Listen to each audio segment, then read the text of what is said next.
कामाचा कंटाळा करू नका, कारण काम करण्यासाठी तुम्हाला देवाने पोट दिलं आहे. मी एकाला विचारलं, पोटासाठी काम की कामासाठी पोट? तो गांगरला. काम पोटासाठी काम का कामासाठी पोट? तुम्ही पण गांगरलात. आपल्याला देवाने पोट दिलं ना, तुम्ही काम करावं म्हणून. जर तुम्हाला पोटच देवाने दिलं नसतं, तुम्ही कामच केलं नसतं. आणि काम केलं नसतं, जग कसं चाललं असतं? आज जे जग चाललेलं आहे ते तुम्ही काम करता म्हणून. आता काम करणारे लोक निन्या तऱ्हेची कामं करता. सगळेच काय एकच काम करत नाही. सगळेच गायला लागले तर ऐकणार कोण? सगळे तबला वाजवायला लागले, ऐकणार कोण? सगळेच बोलायला लागलेत, ऐकणार कोण? सांगायचा मुद्दा असा की निन्या तऱ्हेची कामं करतात म्हणून जग चाललं आहे. आणि हे कामं प्रत्येकाने केलीच पाहिजे म्हणून देवाने पोट दिलं. म्हणून कधीही कामाचा कंटाळा करू नका. कळलं की नाही? मग ते स्वयंपाकाचं काम असो, नाहीतर उच्च कुठलं तरी पदाचं काम असो, कुठलंही काम हे श्रेष्ठच. झाडूवालाही श्रेष्ठ आणि महामंत्री पण श्रेष्ठ, दोन्ही श्रेष्ठ.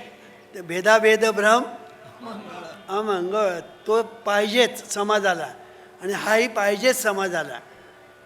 म्हणजे उपयुक्त ज्याला आपण म्हणतो ती दोघांची आहे. म्हणून भेदाभेद भ्रम अमंगळ, कधी भेद करायचं नाही. श्रेष्ठ कनिष्ठ भेद नको. ह्यानेच सगळी वाट लागली आपली. श्रेष्ठ कनिष्ठ ह्यानेच आपली वाट लागली. कोणी श्रेष्ठ नाही, कोणी कनिष्ठ नाही, सगळे सारखे आहेत. हे आपण पहिलं लक्षात ठेवायचं. आणि म्हणून सगळ्यांचा आदर करायला शिका, सगळ्यावर प्रेम करायला शिका, म्हणजे सुखी करायला शिका. कुटुंब आहे, कुटुंबामध्ये 10 माणसं एकमेकांना सुखी करण्यासाठी धडपडत आहेत. त्यात कुटुंबामध्ये स्वर्ग निर्माण झाला. आता स्वर्गात जाण्यासाठी काय मेल्यानंतर जायचं? लोक सांगतात मेल्यानंतर तुम्ही स्वर्गात जाल. अरे जिवंतपणी काय? जिवंतपणी हा नरकात आहे. जिवंतपणी हा नरकात आहे. आणि त्याला सांगतात तू मेल्यानंतर स्वर्गात जाशील, तू अमुक कर आणि तमुक कर. आणि करायला काय सांगतात? याला मार आणि त्याला मार. दहशतवाद म्हणजे काय? तेच आहे. हे सांगायचा मुद्दा असा की कर्म हे कधी सुटत नाही. मग कर्म हे 4 तोंडी आहे. त्यापैकी पहिला म्हणजे विचार. की विचार ज्याला आपण म्हणतो तो आपल्या जीवनामध्ये किती महत्त्वाचा आहे. की जेथे जातो तेथे तू माझा सांगाती. तू कुठेही जा, विचार तुमच्याबरोबर आहे. तू जाशील तिकडे विचार आहे. कुठेही जा, विचार तुमच्याबरोबर आहे. अगदी झोपेतसुद्धा स्वप्न पडतात ते विचारांचेच. आणि गाढ झोपेमध्ये सुद्धा तुम्हाला आपण विचार करत नाही असं वाटतं, पण गाढ झोपेत तो अंतर्मनात त्याचं चाललेलं असतं. विचार माणूस सकाळी उठल्याबरोबर पुन्हा विचार, अरे ऑफिसला जायचं आहे. माणसांची काय प्रवृत्ती आहे, सकाळी उठल्याबरोबर तो कपाळालाच हात मारतो. अरे अरे अरे अरे आता सकाळी उठलो ना, आता ऑफिसला जायचं. आता हा जाऊन काय काम करणार मला सांगा? कपाळावर हात मारणार मनुष्य ऑफिसला जाऊन काम काय करणार?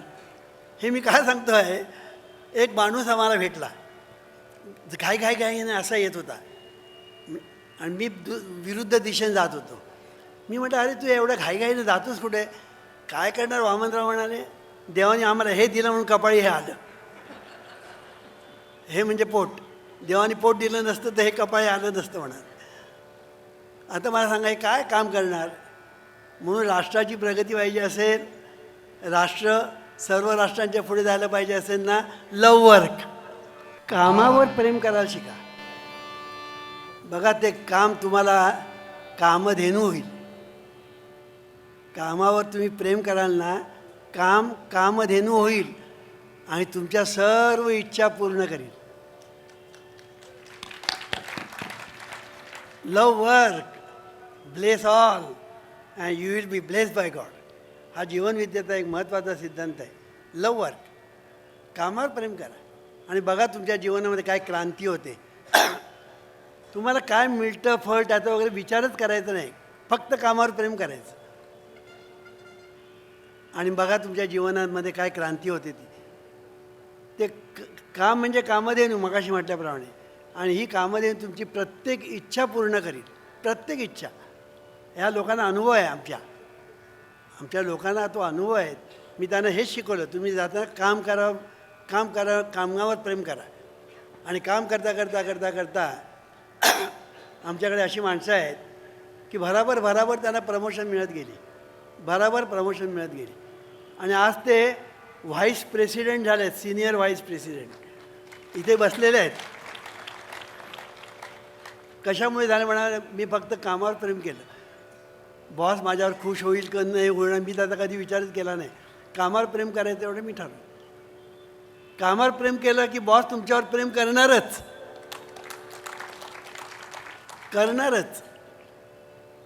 तेव्हा सांगायचा मुद्दा असा की कामावर जर तुम्ही प्रेम कराल ना, काम तुम्हाला सुख दिल्याशिवाय राहणार नाही. हे रेसिप्रोकल आहे. Reciprocal relationship based on the cosmic law of action and reaction. हे रेसिप्रोकल आहे. म्हणून कामावर प्रेम करा हा जीवनविद्येचा एक मोठा सिद्धांत आहे. कधी कंटाळा करू नका. मग ते काम कुठलंही असू दे, तुमचं स्वयंपाकाचं काम असू दे. माझं तर म्हणणं स्वयंपाकाचं काम सर्वात श्रेष्ठ. मी लिहिलं आहे माझ्या पुस्तकात मी लिहिलेलं आहे. आता एक त्याचं नाव दिलेलं आहे. आता पूर्वी होतं सुगंध जीवनविद्येचं, आता नाव बदललं आहे. त्याचं नाव दिलं आहे जीवनाकडे पाहण्याची नवी दृष्टी, असं नाव दिलं आहे. त्याच्यामध्ये मी लिहिलेलं आहे की चूल आणि मूल हे आपल्या राष्ट्रीय जीवनाचे दोन खांब आहेत. चूल आणि मूल. आणि हे किती महत्त्वाचे आहेत. मूल आणि चूल किती महत्त्वाची आहे. आज काय झालं आहे, चूल आणि मूल दोन्ही, चूल गेली स्वयंपाकाकडे आणि मूल गेलं दासीकडे, असं झालं आहे. पाळणाघर वगैरे ते इकडे झाले. परिणाम काय झालेला आहे की मुलावर संस्कार होत नाही. आईबाप जे असतात म्हणजे आजी आजोबा ते वृद्धाश्रमात, आईबाप नोकरीवर आणि मुलं स्वयंपाकीण आणि कामवारीकडे. परिणाम काय होतो, संस्कार होत नाही. मुलं काय करतात, कुठे जातात, काही कळत नाही.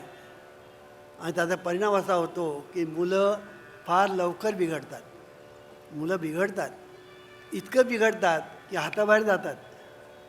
म्हणून मुलावर चांगले संस्कार होण्यासाठी चूल आणि मूल याला कमी लेखू नका, हा जीवनविद्येचा सिद्धांत आहे. कमी लेखू नका चूल आणि मूलला. या स्त्रियाच कमी स्वतःला लेखतात. या स्त्रिया आहेत ना, ते स्वतःला कमी लेखतात. पण मी तुम्हाला सांगतो, तुम्हीच श्रेष्ठ आहात. हॉटेलमधलं जेवण 2 दिवस बरं वाटतं, तिसऱ्या दिवशी कंटाळा येतो. पुन्हा ते हॉटेलमधलं जेवण म्हणजे काय असेल, आपण फक्त कल्पना जरी केली ना तरी अंगावर शहारे येतात. कळलं की नाही. तो स्वयंपाकी तिकडे सगळा घाम घालतो आहे, असं करतो आहे, असं केल्यानंतर ते कढीत पडतं आहे का आमटीत पडतं आहे.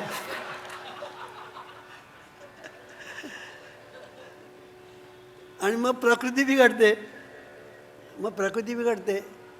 आता मला सांगा, या बायका सगळं स्वयंपाक जो आहे ना तो सगळा व्यवस्थित झाकतात. ते काय झाकणार आहेत, काय पडेल ते पडेल.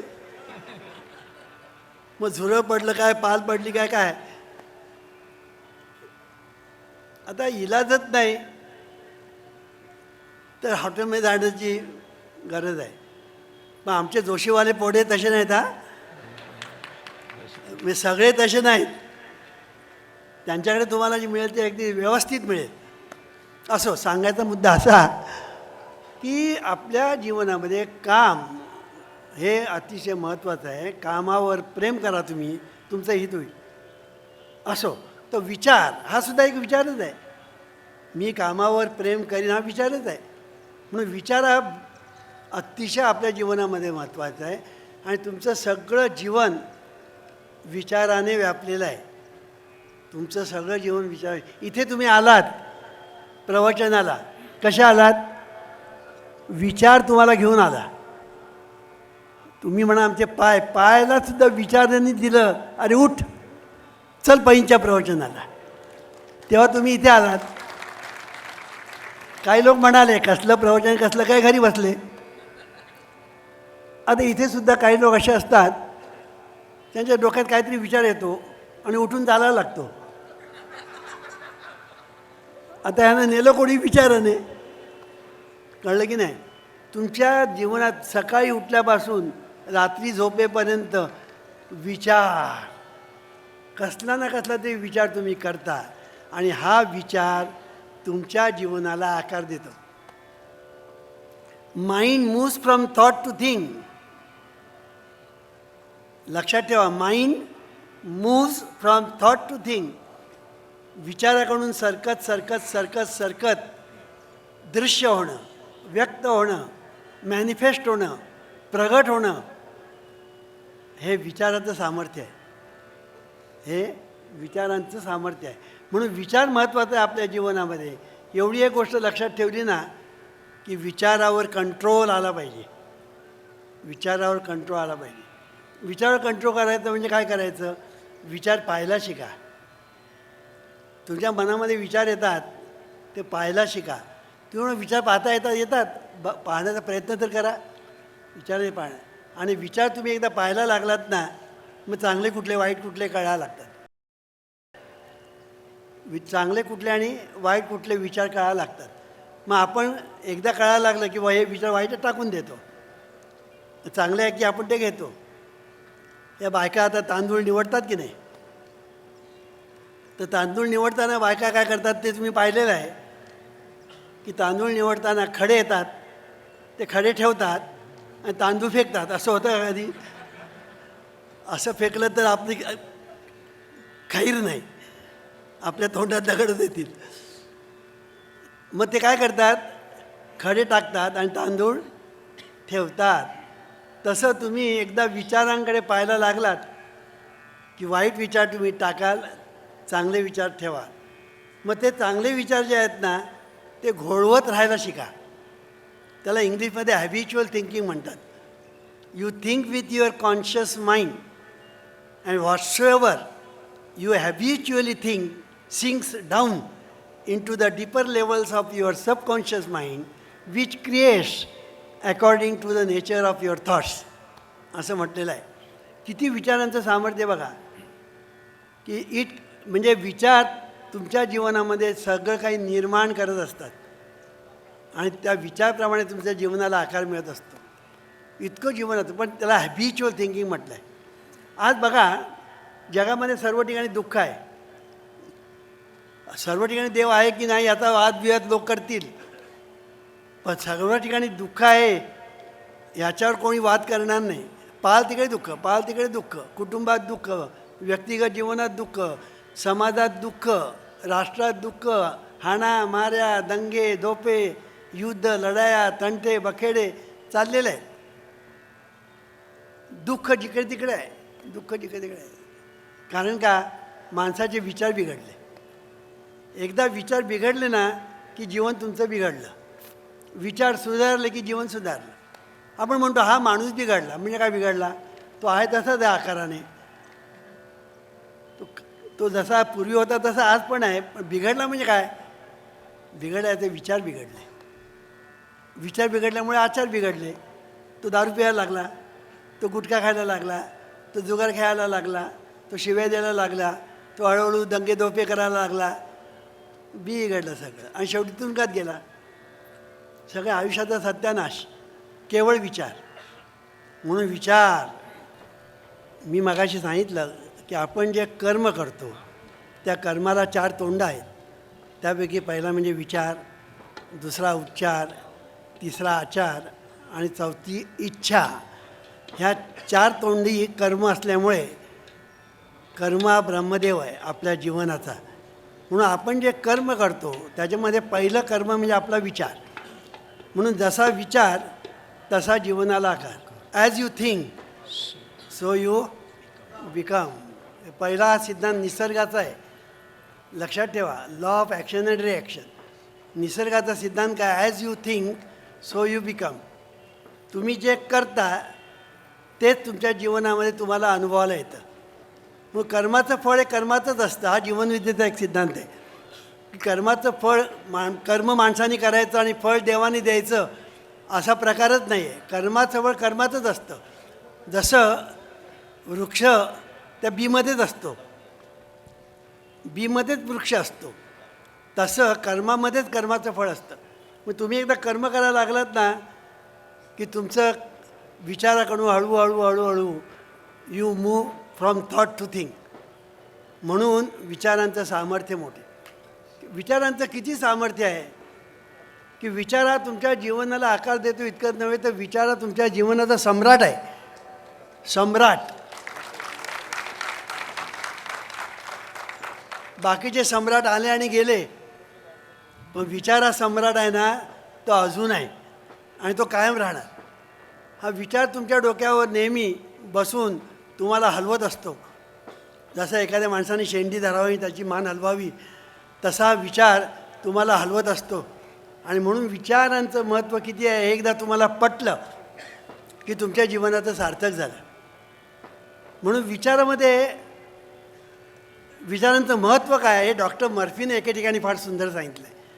ते असं म्हणतात, just as water takes the shape of the pipe it flows through, similarly the life principle flows through you according to the nature of your thoughts. असं म्हटलं आहे की आपलं हे जे लाईफ प्रिन्सिपल आहे आणि जसं पाणी वाहतं पाईपमधून आणि पाईपमधून वाहणारं पाणी पाईपचा आकार घेतं, त्याप्रमाणे आपल्या जीवनामध्ये जीवन म्हणजे आपलं जे तत्त्व आहे ते वाहत असतं. आणि ते वाहत असताना it takes the shape of the pipe it flows through. म्हणजे आपले जे थॉट्स आहेत त्या थॉट्समधून ते लाईफ प्रिन्सिपल वाहत असताना ते life principle takes the shape of the thoughts through which it manifest. ही गोष्ट एकदा लक्षात ठेवली की विचारांचं महत्त्व कळेल. म्हणून विचाराकडे कधी दुर्लक्ष होता कामा नये. आपल्या जीवनामध्ये जे विचार येतात ते आपल्या जीवनाला आकार देतात. ही गोष्ट एकदा आपल्या ध्यानामध्ये आली की मग आपण विचारावर लक्ष ठेवायला लागतो. गंमत अशी आहे की आज जगामध्ये दुःख का? मला लोक विचारतात, अहो जगामध्ये एवढं दुःख का? म्हटलं एकच कारण, सगळे लोक A to Z from top to bottom सगळे लोक विचार करतात ना, ते अनिष्ट करतात. अनिष्ट विचार करतात म्हणून सगळं अनिष्ट घडत गेलेलं आहे. आतापर्यंत घडत झालेलं आहे तसं याच्यापुढे घडत राहील. म्हणून विचार तुम्ही जोपर्यंत बदलत नाही तोपर्यंत नशीब बदलणार नाही. म्हणून जीवनविज्ञानी सिद्धांत मांडला, विचार बदला नशीब बदलेल. किती साधं आणि सोपं आहे. त्याचा परिणाम काय झाला की जे गरीब लोक आहे ना त्यांच्या हातामध्ये एक शस्त्रच मिळालं. म्हणून आमच्या जीवनविद्या मिशनमध्ये सगळे गरीब लोक आहेत ना ते सगळे श्रीमंत झाले. तुम्ही मला गरीब श्रीमंत झाले कसे? ते सोपं आहे. गरीब श्रीमंत झाले म्हणजे हे जे गरीब लोक असतात ना त्यांच्या पाठीमागे जी लष्टकं लागलेली असतात, दारू, जुगार, गुटखा, डॉक्टर, बुवा बाबा, भगत फकीर, अंधश्रद्धा, देवदेवस्की, ह्या सगळ्या गोष्टी ज्या मागे लागलेल्या आहेत त्या गरिबांच्याच मागे लागले जास्त. वरच्या लोकांच्या ह्याच्यामध्ये मागे तरी लागले तरी ते सगळं निभावून नेतात, पण गरीब लोक आहेत ना ते शेवटी पिचत जातात. त्यांना एकदा शस्त्र मिळालं की विचार बदला नशीब बदलेल. आणि त्याने आपले विचार बदलायला सुरुवात केली आणि विचार बदलता बदलता बदलता बदलता त्यांच्या जीवनामध्ये क्रांती झाली. मी जे सांगतो हे काल्पनिक सांगत नाही, प्रत्यक्ष घडलेल्या गोष्टी सांगतो आहे. या ठिकाणी हा बसलेला माणूस कानडी माणूस आहे, त्यांचं नाव कट्टी. हे बघा इथे बसलेले आहेत. काय त्यांची परिस्थिती झाली होती विचारा. संपूर्ण म्हणजे अगदी वाताहत झाली होती. पण विचार बदला नशीब बदलेल त्यांनी धरलं आणि करता करता करता आज ते लाखोपती झाले. सगळे गरीब लोक आज आमचे जे आहेत ना, हे गरीब लोक श्रीमंत झाले. कारण त्यांची जी जी भोकं होती ना, दारू गुटखा वगैरे सगळे गेले. आणि त्याचा परिणाम असा झाला की आज ही सगळे लोक सुखी जीवन जगत आहेत, सुखी जीवन जगत आहेत. आणि म्हणून हे सोपं आहे, कठीण काही नाही. पण गंमत अशी आहे, मी एक निरीक्षण केलेलं आहे की गरीब लोक जे आहेत, कनिष्ठ मध्यम वर्ग जो आहे, लेबरर्स जो आपण ज्याला म्हणतो, मजूर वगैरे, त्यांच्या ठिकाणी कष्ट करण्याची एक जिद आहे. त्यामुळे एखादी गोष्ट त्यांनी मनावर घेतली की ते केल्याशिवाय राहत नाही आणि ते केल्यानंतर त्यांना अनुभव येतात. म्हणून गरीब लोकांना जीवनविधीची फळं लवकर मिळतात, इतरांना लवकर मिळत नाही. याचं कारण ते फक्त कशावरून, आम्ही प्रार्थना म्हटल्यानंतर आमचं बरं होईल, कशावरून, म्हणजे कशावरून. आम्ही म्हटलं कशावरून, तुम्ही अनुभव घेऊन पहा, साखर गोड कशावरून. आता मी काय सांगणार, अरे घे तोंडात टाक म्हणजे तुला कळेल साखर गोड आहे म्हणून. तसं आमची विश्व प्रार्थना आहे, कोणी म्हणावी, केव्हाही म्हणावी, कशीही म्हणावी, कोठेही म्हणावी, कधीही म्हणावी. म्हणजे झोपून म्हणा, उठून म्हणा, बसून म्हणा, फिरून म्हणा, कशीही म्हणा, पण म्हणा आणि तुमचं कल्याण होतं की नाही पहा. ती म्हणा वामनराव, तुम्ही एखादं उदाहरण द्याल का? देतो म्हटलं. दारू कशी घेतली तरी, झोपून घेतली, फिरून घेतली, बसून घेतली, उठून घेतली, तरी नशा चढतेच की नाही. त्याच्या उदाहरणी विश्वप्रार्थना अशीच आहे, कशीही म्हणा पण म्हणा आणि काय होतं ते पहा. आता हे करायचं की न करायचं कोणी ठरवायचं? तू ठरवायचं. म्हणून तूच आहेस तुझ्या जीवनाचा.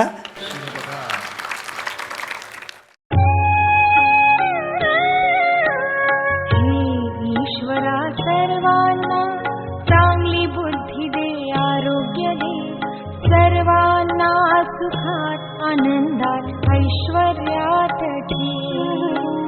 सर्वांचं भलं कर, कल्याण कर, रक्षण कर आणि तुझे गोड नाम मुखात खंडरा.